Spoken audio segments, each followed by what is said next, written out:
Nous démarrons ce tour web avec le site senego.com. 13 morts, 6 blessés graves. Le bilan de l'accident sur l'autoroute Ila-Touba s'alourdit. Le bilan de l'accident survenu mardi matin sur l'autoroute Ila-Touba s'alourdit. Initialement de 11 morts sur le coup, il est passé à 13 morts, a-t-on appris. En effet, 2 autres personnes ont succombé à leurs blessures avant la fin de la journée de mardi. L'une vers 14 heures à Khombol et l'autre vers 19 heures à Thiès, ce qui porte le dernier bilan provisoire à 13 morts. Il est resté encore provisoire puisque 6 blessés sont toujours dans un état grave. Des blessés sont pris en charge aux urgences de l'hôpital Ahmadou Sakhir Ndiéguène de Thiès.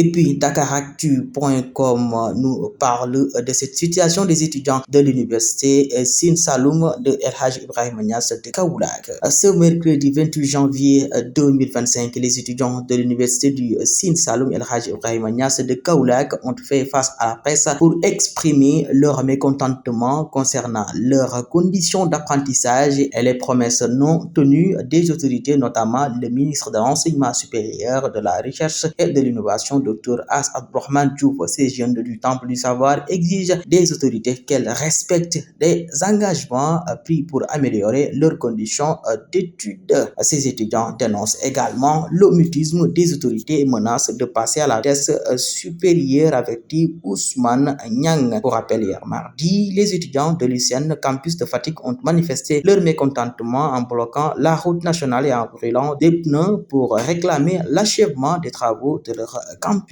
D'ailleurs, plusieurs d'entre eux, dont le président de la commission sociale, ont été interpellés par la police. Ils ont finalement été libérés aux environs de 17 heures.